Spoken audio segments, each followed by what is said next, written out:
నమస్కారం. భగవద్గీత అధ్యాయం 5 కర్మ సన్యాస యోగం.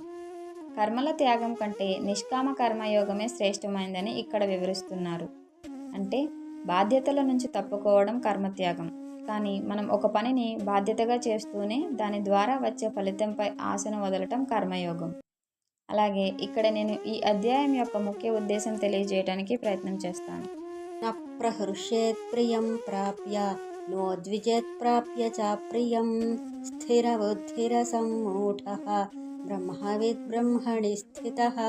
ప్రియమైన దానిని పొందినప్పుడు ఉప్పొంగక, అప్రియమైన దానిని పొందినప్పుడు కలత చెందక, స్థిరబుద్ధిని కలిగినవాడు, మోహితుడు కానివాడు, భగవద్ విజ్ఞానను పూర్తిగా తెలుసుకున్న మానవుడు పరబ్రహ్మమునందు స్థితిని కలిగి ఉన్నట్టివాడే ఎగును. ఈ రోజుల్లో ఏదైనా సాధించినా, కొత్త వస్తువు కొనుక్కున్నాం, ఇతరుల కంటే ఎక్కువ డబ్బు సంపాదించినా, లేదా ఎదుటివారిపై వాదనలో గెలిచినా ఒక రకమైన ఆనందం మనకి మానవ సహజం. కానీ నా వల్ల ఇదంతా సాధ్యమైంది, ఎవరి సాయం లేకుండానే నేను సాధించాను, నాకే తెలివితేటలు ఉన్నాయి, నేనే కరెక్ట్, నేనే గొప్ప, నేను చాలా అదృష్టవంతుడిని అనుకుంటూ మిగతా వారిని తక్కువ చేసి చూడటం, మాట్లాడటం అహంకారం అవుతుంది. అలాగే ఏదైనా చిన్న కష్టం వచ్చినా లేదా మన పరిస్థితి కొంచెం బాగోకపోయినా బాధపడటం సహజం. కానీ నేను ఇంత మంచోడిని కదా, నాకు ఎందుకు కలిసి రాదు, నా లైఫ్ ఇంతే ఏమో, నేను ఏం సాధించలేను, నేను ఒక ఫెయిల్యూర్ అంతే, నా జీవితం ఇలానే ఉంటుంది అని చిన్నవాటికి ఎక్కువ ఫీల్ అవుతూ ఉంటాం. చిత్రం ఏమిటంటే ఆ సమయంలోనే మనకు దేవుడు బాగా గుర్తొస్తాడు. దేవుడు నాకే ఎందుకు ఇలా చేశాడు, మంచిగా ఉన్నాను, కానీ వాళ్ళు మంచిగా లేకపోయినా అనుకుంటూ పక్క వాళ్ళపై అసూయపడుతూ ఉంటాం. దాంతోపాటు ఆ దేవుడికి కూడా మనం ఏం చేయాలో మనమే సలహాలు ఇస్తూ ఉంటాం, నువ్వు ఇది చేయి అది చేయి అంటూ. అంటే మన భక్తి కేవలం మన అవసరాల చుట్టూనే తిరుగుతుంది.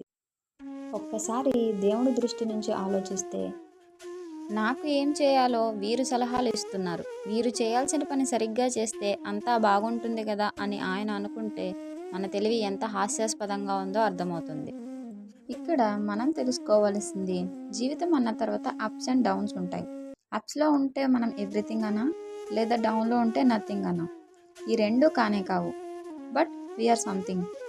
ఒక్కొక్కరికి ఒక్కో టైం వస్తుంది లైఫ్లో. పేషెన్స్గా స్థితప్రజ్ఞతతో వెయిట్ చేయాలి అంతే. స్థితప్రజ్ఞత అంటే విజయం తలకెక్కకూడదు, అపజయం గుండెకు తగలకూడదు, సంతోషంలో వివేకాన్ని కోల్పోకుండా, కష్టంలో ధైర్యాన్ని వీడకుండా, రెండిటినీ సమదృష్టితో స్వీకరించినప్పుడే మనిషి నిజమైన ప్రశాంతతను పొందగలడు. అయినా దేవుణ్ణి ప్రార్థించడం అంటే మన బాధ్యతను ఆయన మీద వేయడం కాదు, మన బాధ్యతను నెరవేర్చే శక్తిని ఇవ్వమని కోరడం. గెలిచినప్పుడు అంతా నీదయా అని వినయంగా ఉండటం, ఓడినప్పుడు ఇది నా ఎదుగుదలకు నువ్వు ఇచ్చిన పాఠం అని ధైర్యంగా ఉండటం నేర్చుకోవాలి. దీన్నే మనం కృష్ణ చైతన్యం అంటాం. అలాగే నిజమైన ఆనందం బాహ్య వస్తువుల నుండి కాకుండా అంతరాత్మ నుండి వస్తుంది అని, అంతర్గత ఆనందం మరియు జ్ఞానాన్ని ఆశ్రయించే యోగి జీవించి ఉండగానే పరమాత్మతో ఏకమై మోక్షాన్ని పొందుతాడని ఈ అధ్యాయంలో చెబుతున్నారు. అర్జునుడికి శ్రీకృష్ణుడు ఇంకా ఏం బోధించాడో మనం 6వ అధ్యాయంలో తెలుసుకుందాం. అంతవరకు సెలవు. జై శ్రీకృష్ణ. నాకు తెలిసినంతలో మీకు చాలా సులభంగా వివరించే ప్రయత్నం చేశాను. ఈ ప్రయాణంలో ఏవైనా అక్షర దోషాలు ఉన్నా, ఉచ్చారణ దోషాలు ఉన్నా మన్నించగలరు. Stay tune to YP vlogs for more videos. Thank you.